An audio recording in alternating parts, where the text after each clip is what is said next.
45 menit. Assalamualaikum warahmatullahi wabarakatuh.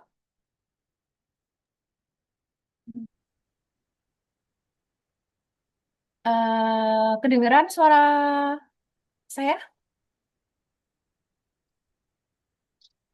Kedengeran nggak ya? Kedengaran, Bu. Oke, oke. Kedengaran. Ya, cek sound dulu. Terima kasih udah hadir di malam pertama ini ya, pertemuan hari ini. Di sini kita mau bahas tentang beasiswa, bincang-bincang beasiswa semuanya, baik dalam maupun luar negeri. Buat persiapan nanti kalian pengen studi, ya, study, bisa abroad maupun dalam negeri. Saya harap dari teman-teman semua yang tergabung dalam grup, nanti bisa ada yang dapat goal beasiswanya, ya. Semoga aja. Saya akan bantu bimbing insya Allah ya, semaksimal mungkin. Ya. Meskipun saya dulu S1-nya tidak menggunakan beasiswa-beasiswa itu, tapi kebetulan saya ada di lingkungan ataupun lingkup yang insya Allah bisa ngebantu kalian gitu. Oke, yang pertama pasti udah kenal saya. Nah, ini salah satu profil saya. Kebetulan dari dulu saya tuh termasuk scholarship antusias ya. Kemudian terakhir kemarin saya mengikuti Turki Bursary Scholarship itu untuk master, master program di Turki. Alhamdulillah dapat surat rekomendasi dari dua universitas yang dapat dua universitas yang cukup eh, populer di Turki dari dosen-dosen yang saya inginkan juga untuk penelitian. Dan pengalaman beasiswa yang saya dapatkan itu salah satunya dari Kementerian Pendidikan di Indonesia ya, yang di Teacher Professional Education Program selama 1 tahun. Kebetulan dapat di kampus ditempatkan di Universitas 11 Maret. Kemudian pengalaman internasional pasti ada, salah satunya di media dan public relations, komunikasi Asian Games 2018, dan akreditasi di Asian Games 2018. Yang salah satu dari founder. Itu aja topiknya, bincang-bincang hari ini. Ada pengalaman, pengenalan beasiswa, S1 dalam dan luar negeri, serta persyaratannya. Seberapa penting sih pengalaman? Nah, ini yang pertama akan dibahas, pengalaman. Ini saya ngasih beberapa foto pengalaman yang membantu saya dan mengantarkan saya untuk mendapatkan salah satunya beasiswa juga, dan juga profil yang lebih baik untuk menarik ya, untuk menarik juri maupun juga penilai asesor dari kita ya. Jadi bakal jadi nilai lebih nih dibandingkan kandidat lain kalau kita bisa membentuk profil diri gitu. Tapi niatkan juga semata-mata untuk mengabdi pada negeri ini gitu loh ya. Kamu harus mulai bangun sendiri fondasi itu ya, seperti ikut kegiatan organisasi atau ekskul kalau masih sekolah. Kemudian besok kalau kamu udah ke kampus, ya kamu ikutin beberapa program ataupun proyek yang ada di kampus itu yang mendukung skill kamu dan bisa nambahin profil kamu gitu. Atau di masyarakat itu juga boleh dari yang sederhana dulu, misalnya mungkin bisa ikut gitu, atau kamu bisa juga menjadi pembimbing belajar gitu.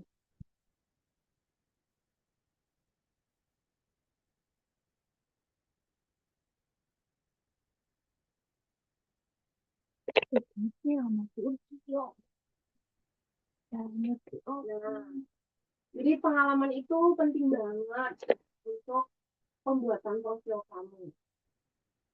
Jadi kalau sekarang mungkin yang SMA uh, udah punya beberapa komitmen yang mungkin coba dibikin dulu profilnya. Nanti baru kita akan bahas ke goalnya gitu. Jadi apa aja yang bisa diikuti. Jadi yang pertama kali dibahas itu pengalaman. Kenapa? Karena ini penting banget buat pembangunan profil kamu dalam mengapply beasiswa. Makanya ini yang saya bahas awal ya. Oke, berikutnya action. Nah, action dari diri kamu, keinginan kamu untuk bisa dapetin beasiswa itu. Dari pengalaman-pengalaman yang saya dengarkan dari rekan-rekan ya, teman-teman SMA kalian kelas 10, kelas 11 itu mereka udah bikin suatu branding atau profil gitu.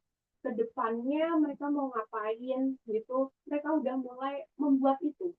Nah, kalian kan udah mau ke kelas 12 ya, itu nggak terlambat. Kalian masih bisa coba untuk bikin branding kalian sendiri, misalnya memperbaiki nilai raportnya, ataupun juga misal juga ikut kegiatan-kegiatan yang sederhana dulu deh, kayak misalnya ngajar gaji misalnya, atau kamu punya skill gambar, kamu bantuin gambar di daerah kamu, kayak misalnya ini saya.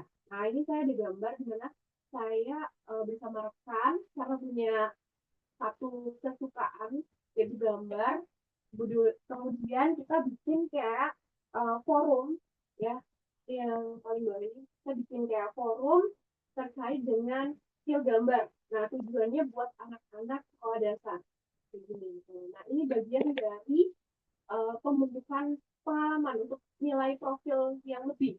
Kemudian ini saat komunikasi itu bagian dari pembentukan pengalaman kita. Makanya kenapa harus butuh fondasi dari mengenali diri kamu sendiri, kemudian itu latihanmu, dan coba lakukan hal kecil yang berdampak buat umum. Sekarang masih bisa bikin action ya, nggak ada yang bisa terlambat ya. Sampai sekarang kita masih coba bisa bikin action, kalian masih kelas 11 menuju kelas 12 ya. Coba deh di lingkungan kalian, mungkin pas liburan mau bikin suatu event apa di daerah kalian gitu misalnya. Coba deh hal kecil di lingkungan masyarakat, atau besok kalau udah mulai sekolah kamu mau bikin suatu usaha mungkin ya, open atau catering kecil-kecilan mungkin disambil sama kuliah, disambil apa, sambil sama sekolah mungkin misalnya seperti itu. Coba action. Kamu butuh perubahan, kenali dirimu, kelebihanmu, dan coba lakukan hal kecil yang berdampak pada umum ya, masyarakatnya. Nggak harus di masyarakat, bisa di sekolah. Action, perubahan apa aja yang bisa dilakukan.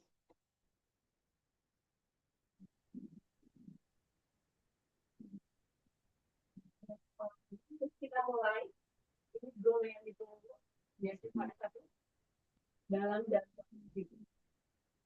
Kenapa tadi pengalaman yang dibahas seperti yang sudah saya sampaikan tadi, pembentukan proses untuk mendapatkan beasiswa, karena pembentukan proses yang akan mendukung ya asesor menerima administrasi dan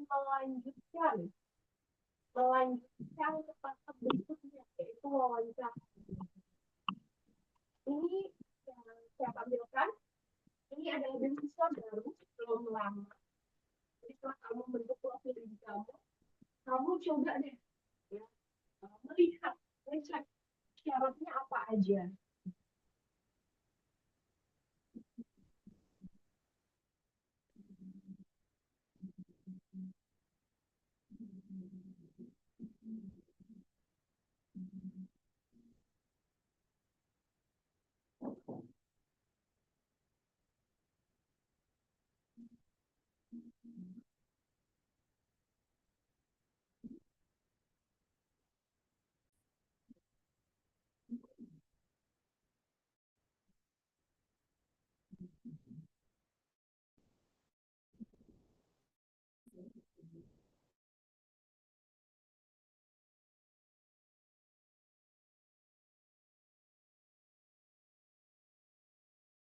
Oke, mohon maaf ya, barusan ada sedikit problem dulu bentar. Ini ada beasiswa Garuda, ini belum lama. Kalian bisa update, lamannya ada di ini. Udah saya ketikkan ya, http beasiswagaruda.kemendikbudristek ya, .go.id. Ini beasiswa Garuda, banyak sekali yang keterima tahun ini.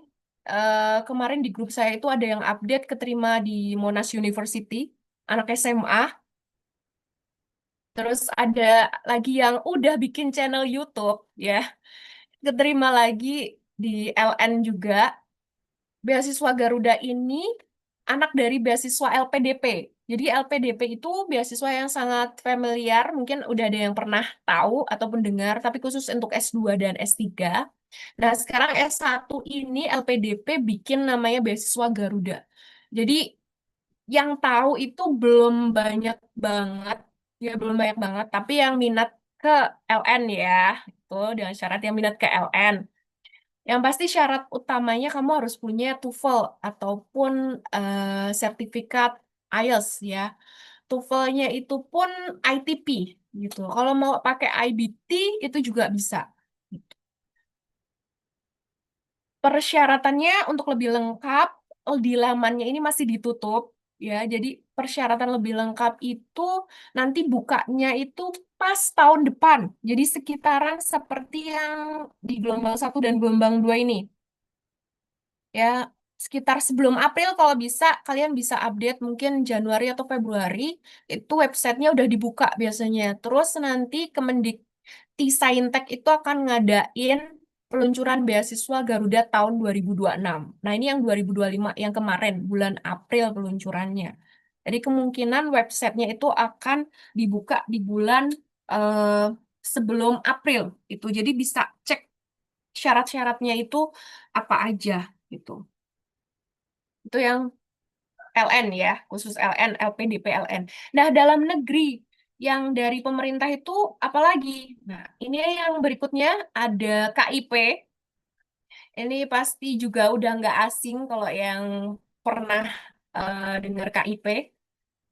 KIP ini bisa buat daftar kuliah kalian di seluruh perguruan tinggi negeri gitu, melalui jalur SNBP ya ataupun juga saya dengar jalur mandiri pun bisa pakai KIP kuliah, tapi saya belum menemukan case ya yang terkait dengan jalur mandiri. Karena ada beberapa alumni ya, kakak tingkat kalian mungkin, yang pakai KIP itu melalui jalur yang undangan pertama lewat rapot. Jadi dia udah keterima di kampus itu, dia melalui jalur rapot, kemudian dia pakai KIP kuliah, daftar KIP kuliahnya dulu. Ya, baru nanti bisa ikut kuliah dengan biaya penuh dari pemerintah. Nah, KIP kuliah pun kadang ya ada yang merasa mahasiswanya itu kurang. Jadi di beberapa universitas seperti universitas saya terdahulu dan juga ada case dari kakak tingkat kalian juga, KIP kuliah itu mereka daftar juga bisa mendapatkan PPA. Jadi beasiswa PPA nama lainnya. Ada KIP, terus dia mengajukan lagi beasiswa PPA. Jadi beasiswanya double nih. Wah, asik banget kan kalau dengar, wah beasiswanya double. Tapi nggak semua beasiswa bisa di double ya. Jadi KIP kebetulan bisa di double. Kalau nggak salah itu beasiswa PPA. Jadi setiap kampus kayak UNY, UNES gitu punya beasiswa PPA. Semua kampus negeri ya, itu namanya PPA. Mungkin nanti bisa search, saya nggak masukin PPA ke slide ini ya. Kalian bisa search PPA atau BBA. Nah, PPA ini me- mencakup ya, mendapatkan uang bulanan. Uang bulanannya kemarin saya dengar tuh 600.000, lumayan ya. Kan buat tambah-tambahan tuh, KIP udah dapet, PPA dapet. Wah, Masya Allah ya. Jadi yang punya KIP bisa didaftarkan untuk KIP kuliah. Lanjut berikutnya. Berikutnya ini ada etos. Kebetulan dulu waktu kuliah juga itu saya pernah dengar kan saya ada yang dapetin beasiswa etos ini. Makanya saya masukin ke sini dan sampai tahun ini pun beasiswa etos masih ada, berarti peminatnya banyak juga dan masih ada anggarannya sampai sekarang. Beasiswa etos ini berasal dari eh, suatu lembaga ya yang menghimpun dana dan mereka gunakan untuk pendidikan seluruh mahasiswa di Indonesia, persyaratan khususnya mahasiswa SNBP ya, atau juga calon mahasiswa UTBK ini yang tahun 2025 ya, di 7 perguruan tinggi mitra etos. Biasanya kayak UGM salah satunya ya. Nanti saya nggak mendetailkan semua informasinya ya. Itu nanti jadi PR pertanyaan di WAG, WA grup kita pertemuan minggu besok itu ya. Silahkan kalian cari infonya dulu. Nanti kalau ada pertanyaan, Google Form-nya saya bagiin biar saya bantu jawab. Ya, makanya saya cuman ngasih website dan linknya secara umum dulu, persyaratan umumnya. Nah, kampusnya apa aja? Silahkan nanti dicari. Nah, kalian akan dapat living allowance sebesar 600.000 per bulan. Jadi hampir sama kayak PPA. Ya, dapat 600.000 per bulan selama 6 semester. Dan itu bisa diperpanjang. Terus juga ada bantuan biaya pendidikan UKT selama 8 semester. Ada bantuan biaya UKT kalian. Dan juga bakal nanti tuh kalian dapat pelatihan ataupun mentoring terkait dengan akademik, organisasi, dan soft skill. Terutama buat yang beragama Islam ya ini. Jadi kalau nonis nggak bisa masuk ke beasiswa etos ini, wah udah buat khusus Muslim aja gitu. Jadi kalian udah bisa menang banyak gitu. Kemudian di sini juga bakal ada asrama selama 1 tahun untuk mahasiswa baru. Jadi kalian nggak perlu bingung kalau nanti mau kuliah atau nyari kos itu udah bisa pakai asrama dari beasiswa etos ini sendiri. Bahkan nanti pas kumpul sama temen-temennya, ya, itu nambah relasi. Relasinya jadi lebih ke nasional. Kalian bakal kenal teman-teman yang dapat beasiswa etos dari seluruh wilayah di Indonesia. Itu nanti pasti ada perkumpulannya. Syarat yang lainnya dari beasiswa etos ini kamu paling nggak harus punya surat rekomendasi. Nah, dari sekolah itu kalian minta surat rekomendasi misalnya boleh dari guru yang dekat sama kalian, misalnya em, wali kelasnya gitu, untuk merekomendasikan atas nama misalnya eh, Zahra gitu untuk mengikuti beasiswa ini. Tuh, minta aja nanti pasti dibikinin surat rekomendasi dari sekolah. Terus ya, kita lanjut ke beasiswa berikutnya. Nah, ini yang berikutnya yang lagi rame banget di beberapa sosial media, tapi nggak tahu sampai kalian atau enggak, adalah BSI Scholarship. Hmm. BSI Scholarship ini kebetulan ya em, menyediakan beasiswa hanya untuk 10 top 10 PTN. Ya, kayak contohnya ITB. Ya, contohnya ITB. Yang lainnya apa aja? Silakan cari informasinya ya, gali lagi. Kemarin kebetulan saya melihat ya di sosial media ada mahasiswa yang mendapatkan beasiswa BSI ya dari keluarga yang biasa saja dengan siswanya yang cukup berprestasi di sekolah gitu. Jadi makanya kenapa saya masukin ke sini. Dan ini termasuknya juga masih baru beasiswanya karena pas terdahulu itu yang paling terkenal beasiswa-beasiswa terdahulu itu ada BCA, Bank Indonesia gitu. Nah, sekarang BSI bikin beasiswa. Nah, kalau yang terdahulu ada BRI juga. Tapi kalau Bank Indonesia biasanya ikatan dinas, setahu saya ikatan dinas. Jadi nanti kalian kalau bisa ambil jurusan yang terkait ekonomi, baru bisa daftar beasiswa itu. Itu. Kalau BSI sepertinya masih umum, ya, karena umumnya di sini tapi masih nggak jauh sama ekonomi lagi-lagi. Karena nanti pasti magangnya di industri ekonomi syariah gitu. Dan uang sakunya lumayan besar ini, per bulannya 1,5 juta. Itu benar-benar dua kali lipat daripada beasiswa yang sebelumnya ini ya. Em, beasiswa etos.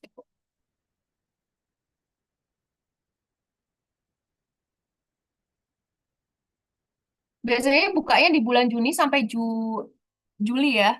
Itu tahun depan berarti kalian harus bisa memperkirakan, oh bukanya bulan ini harus punya deadline waktu. Tahu, oh beasiswa BSI bulan ini, kemudian beasiswa etos bulan April, Mei ini aku harus update nih sebelum ini. Jadi kalian punya kayak buku catatan beasiswa-beasiswa, terus timelinenya itu kapan aja, dokumen yang dibutuhkan apa aja, misalnya KTP, KK, kemudian surat keterangan udah diterima ke PTN juga, misalnya untuk yang khusus beasiswa yang perlu surat keterangan diterima PTN ya, nggak semua beasiswa harus pakai surat itu. Kemudian juga fotokopi ataupun data terkait rapot ya semester 1 sampai dengan 5, kemudian foto formal, kalau punya BPJS dipakai BPJS-nya.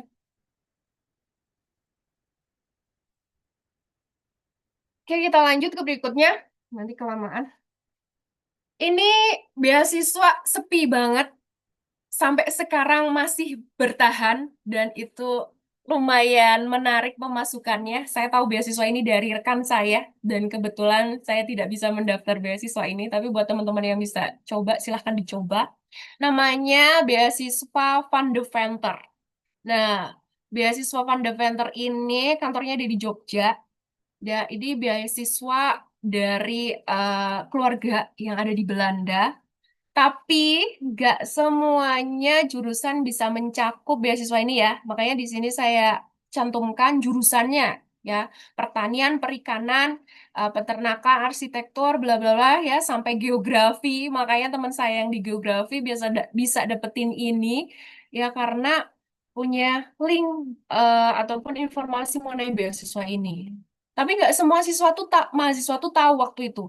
Saya itu cuman tahu dari sekian mahasiswa yang di geografi angkatan saya waktu itu, cuman dua, cuman dua aja. Mereka tuh diem-diem nggak pernah cerita. Pas saya tanya, kamu mau pergi kemana? Mau ambil uang beasiswa, pencairan beasiswa apa gitu.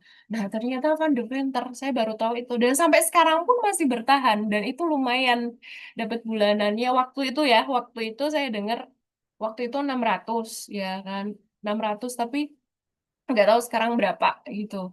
Ini Van de Venter. Tapi ya harus punya nih surat dengan keterangan ekonomi tidak mampu gitu. Tapi diam-diam aja, jangan cerita ke teman-temannya. Mungkin yang bisa daftar silahkan daftar gitu. Tapi semua jurusan nggak bisa ya, cuman jurusan yang tersedia di tampilan layar ini aja. Jadi coba nanti pikirkan lagi kalian mau ambil jurusan apa yang sesuai dengan beasiswa yang pengen kalian targetin nih ke depannya. Lanjut, kita mulai ke LN. Nah, ini beasiswa yang saya incar juga salah satunya. Beasiswa, kedengeran suara saya? Kedengeran nggak, teman-teman? Kekecilan nggak? Maaf, saya baru lihat, baru dengar suara, baru buka ya, maaf, baru buka chatnya dia. Halo? Oke, oke, oke. Siap, siap, siap. Kita Kedengar, lanjutin ya. Bu. Ya, oke, siap, siap. Maaf, baru buka chat. Ini, kalian tahu nggak kenapa saya ngincar beasiswa ini? Karena udah nggak bisa masuk ke US. Teman-teman di US, kenalan saya di New York University, sekarang yang lagi tahap akhir pun dengan gejolak visanya dia, visa pelajar yang harus pindah ke UK ataupun kampus di Cina gitu. Tapi bukan karena itu juga ya, karena ada hal lain juga kenapa beasiswa Cina jadi pilihan berikutnya setelah beasiswa yang kemarin Turki itu. Jadi namanya beasiswa CGS ya, CGS, Chinese Government Scholarship.